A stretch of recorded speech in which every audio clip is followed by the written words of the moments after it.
ముందుగా స్టవ్ వెలిగించి బాండీ పెట్టుకోవాలి. దాంట్లోకి 1 స్పూను నెయ్యి తీసుకోవాలి. ప్యాన్ వేడయ్యాక కొన్ని జీడిపప్పులు, కొన్ని కిస్మిస్, కొన్ని బాదం పప్పులు తీసుకుంటున్నాను. దీన్ని ఇలా దోరగా వేయించుకోవాలి. ఇవి ఒక ప్లేట్లోకి తీసేసుకోవాలి. వేగిపోయినాయి.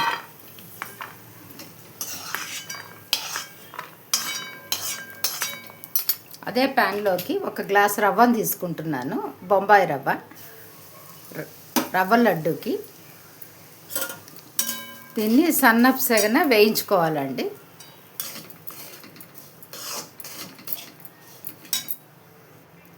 దీంట్లోకి ఇంకొక స్పూన్ నెయ్యి వేస్తున్నాను. కొంచెం నెయ్యి బాగా ఉంటే ఈ రవ్వ లడ్డూకి చాలా బాగుంటుంది. ఇది నేను చేసేది అంటే నెల ఉండి చేసేది కాదండి. ఇది పాలు పోసి చేస్తున్నాను. ఇది 3-4 డేస్ కంటే ఉండదు. ఇది మామూలుగా మనం విడిగా పాకం బట్టి చేస్తే కనుక అది కొంచెం 1 మంత్ పైనే ఉంటుందండి. 1-2 మంత్స్ వరకు బాగా మంచిగా ఉంటుంది. దీన్ని నేను పాలతో చేస్తున్నాను.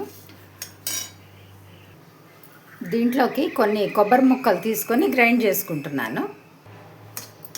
ఇది మంచి రంగు వచ్చే వరకు వేయించుకోవాలండి. లో ఫ్లేమ్లో. ఎక్కువ పెడితే మాడిపోతుంది, మంచిగా వేగదు, టేస్ట్ ఉండదు.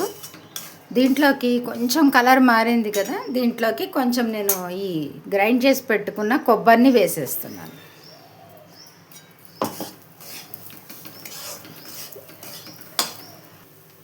ఇది ఇప్పుడు వేగిపోయిందండి. మంచి కలర్ వచ్చింది కదా, దీంట్లోకి 1 స్పూను ఇలాచీ పౌడర్ వేసుకుందాం. ఇది మొత్తం మీద ఒక 15-20 మినిట్స్ పడుతుందండి ఇది వేగడానికి. ఎందుకంటే మంచి కలర్ అది వస్తేనే ఈ రవ్వ లడ్డు టేస్టీగా ఉంటుంది. ఇప్పుడు ఇది వేగిపోయింది.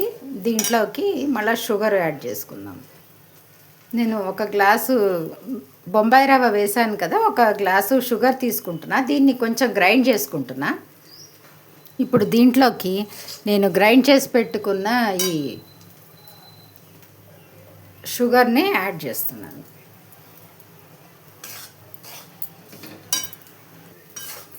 దీన్ని బాగా ఈ విధంగా మిక్స్ చేసుకోవాలి, బాగా కలుపుకోవాలి.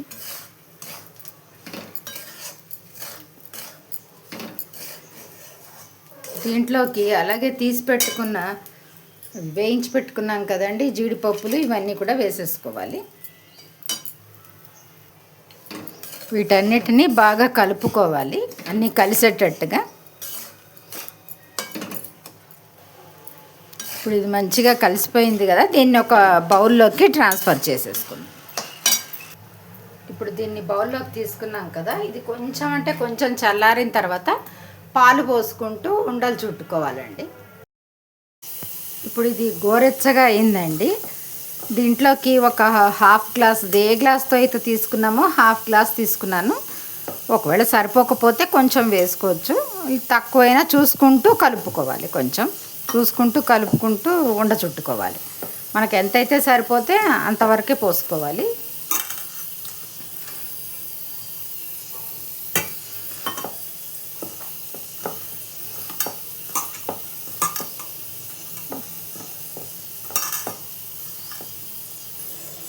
నాకు 1/2 గ్లాసు పట్టినాయండి, కావాలంటే వేసుకోవచ్చు.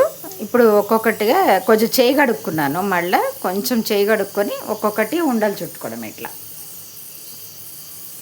ఇది ఎక్కువ నిలవ ఉండదు అన్నమాట, ఒక 3-4 డేస్ వరకు ఉంటుంది. ఇలా చాలా బాగుంటుందండి ఇలా చేసుకున్నా కూడా. ఇదివరకు చూపించిన వీడియోలో ఏంటంటే అది పాకం బట్టి చేశాను. అదేంటంటే 4 రోజుల పైన నిలవ ఉంటుంది. ఇదేంటంటే ఎక్కువ నిలవ ఉండదు, అంతే. ఇలా ఒక్కొక్కటిగా చుట్టు పెట్టుకోండి. కొంచెం మధ్య మధ్యలో చేయి కడుక్కుంటూ ఉండాలి, ఉంటే నీట్గా వస్తుంది.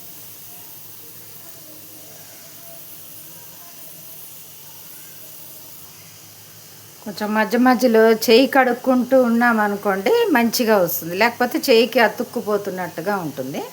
అందుకని ఇలా చుట్టుకోవాలి. ఇలా ఇదిగోండి ఈ విధంగా. అంతేనండి, ఎంతో టేస్టీగా ఉండే రవ్వ లడ్డు తయారైపోయింది.